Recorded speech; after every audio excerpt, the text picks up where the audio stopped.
میرے بھائی بہنوں، اس رات میں سارے رمضان میں بخشش ہوتی رہتی ہے، لیکن اس رات میں 4 آدمیوں کی بخشش نہیں ہوتی، باقی سب کی ہو جاتی اہل ایمان میں سے۔ تو 4 آدمیوں کی بخشش نہ ہونے کا مطلب یہ ہے کہ اگر یہ توبہ نہیں کرتے تو ان کے لیے معافی کوئی نہیں، اگر یہ توبہ کر لیں تو ایک دم معافی، ان کو بھی اللہ کی رحمت ان کو اپنے چھاؤں میں لے لے گی۔ پہلا ہے مدمن خمر، جو مستقل شراب کا عادی ہو، مستقل شراب پینے والا یا کوئی بھی نشہ کرنے والا جو آدمی کو مفلوج کر دیتا ہے۔ تو اس وقت میں نشہ خمر شرابی تھا، اب تو ہیروئن اور کوکین اور کیا کیا وہ ٹیبلٹس بھی ایسی آ گئی ہیں، ایک ٹیبلٹ 5-5 ہزار کی ہے، اور ہمارے کالج سکول کے بچے بچیاں اس میں بالکل 16-17 سال کی عمر میں اس میں پھنسے ہوئے ہیں۔ تو مدمن خمرن، شراب پینے والے کی بخشش نہیں ہوتی۔ دوسرا کون ہے؟ عاق لوالدیہ، یہ عجب لفظ ہے، عاق۔ عاق، عقا یعقو ہے، اس کا مطلب ہوتا ہے پھاڑ دینا، ٹکڑے ٹکڑے کر دینا۔ تو اس سے مراد وہ اولاد ہے جو مسلسل نافرمانی کر کے ماں باپ کے دل کو توڑ دیتی ہے اور چیر دیتی ہے۔ ایک ہوتا ہے کبھی کبھار آواز بلند ہو جانا، وہ تو ایک فطری چیز ہے کہ بیٹے کی آواز ماں کے سامنے بلند ہو جائے، باپ کے سامنے بلند ہو جائے، بیٹی کی آواز ماں کے سامنے بلند ہو جائے، باپ کے سامنے بلند ہو جائے، یہ نیچرل ہے، اس کو نافرمانی نہیں کہتے۔ یہ ایک وقتی طور پر ہوتا ہے، پیچھے وہ ان کو پھر بیٹے کو خیال آتا ہے تو وہ معافی مانگتا ہے جا کے، بیٹی کو خیال آتا ہے وہ معافی مانگتی ہے جا کے ماں سے، تو ان کو نافرمان نہیں کہتے۔ عاقہ، وہ مرد، وہ عورت، وہ لڑکا، وہ لڑکی جو اپنے باپ اور ماں کے دل کے ٹکڑے ٹکڑے کر دے۔ آپ سے پوچھا گیا تھا یا رسول اللہ قیامت کب آئے گی؟ آپ نے فرمایا اللہ کے سوا کوئی نہیں جانتا۔ آپ نے فرمایا تو کوئی نشانی؟ تو وہ پوچھنے والے نے عرض کیا یا رسول اللہ کوئی نشانی بتا دیں، تو آپ نے فرمایا جب تم یہ دیکھو کہ بیٹیاں ماؤں سے نوکروں جیسا سلوک کریں، یا خاص طور پر بیٹی کا لفظ استعمال کیا، بیٹے کا نہیں، کہ بیٹے عام طور پر ہی سرکش ہوتے ہیں، بیٹیاں عام طور پر فرما بردار ہوتی ہیں۔ تو آپ نے فرمایا جب تم یہ دیکھو کہ بیٹیاں بھی ماؤں کی دل شکنی کرنے لگ جائیں اور عرب کے بدو لمبی لمبی عمارتیں بنانے لگ جائیں، تو سمجھنا کہ قیامت قریب ہے۔ تو میں یہ بچیوں سے خاص طور پر کہتا ہوں کہ یہاں اللہ کے نبی نے بیٹوں کا ذکر نہیں کیا، بیٹیوں کا ذکر کیا ہے، کہ جب یہاں تک نوبت پہنچ جائے کہ بیٹیاں بھی ماؤں کے ساتھ نوکروں جیسا سلوک کریں تو پھر قیامت قریب ہے۔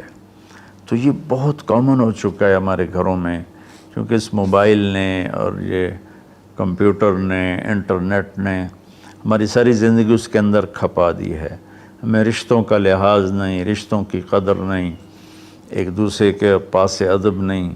میں جب بہت چھوٹا تھا تو میں نے اپنی ایک پچھلی نسل جو اب ساری ختم ہو گئی ہے، آخری سے میرے بہنوئی وہ بھی فوت ہوئے ہیں چند دن پہلے، تو ان سب میں اپنے ماں باپ کا اتنا ادب ہوتا تھا کہ کوئی ان کے آگے چوں نہیں کرتا تھا۔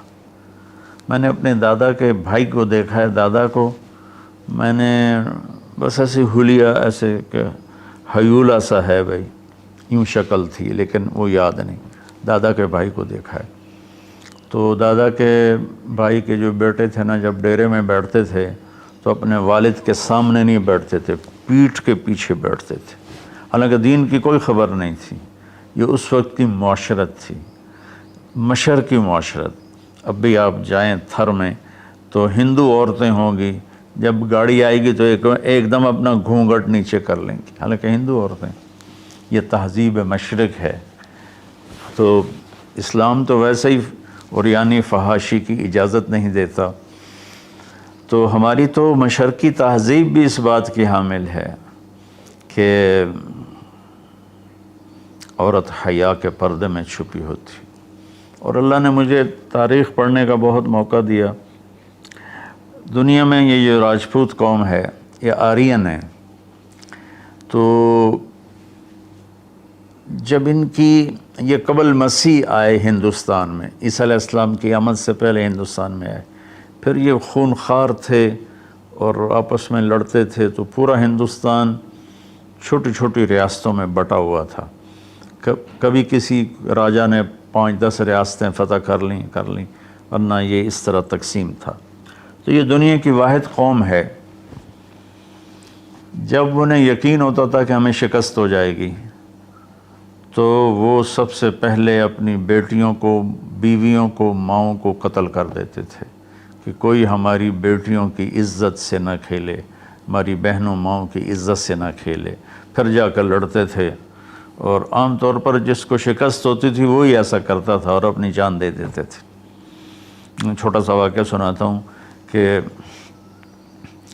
مراٹھوں نے ایک قلعے پر حملہ کیا، شیر گڑھ اس کا نام تھا، تو اس کا جو راجا تھا وہ راجپوت تھا، اس کی طرف سے اورنگزیب کی طرف سے وہ وہاں اس قلعے کا وہ حاکم تھا، لیکن تھا ہندو، اودے سنگھ اس کا نام تھا، اور اس کی 18 بیویاں تھیں۔ تو مراٹھوں نے اس پر حملہ کیا، تو رات کے اندھیرے میں حملہ کیا، تو سارے 5000 کی فوج تھی، ہندو مسلم کٹھے، وہ شرابیں پی کے پڑے تھے، وہ 300 آدمی اندر گئے، ان کو اکھاڑ دیا۔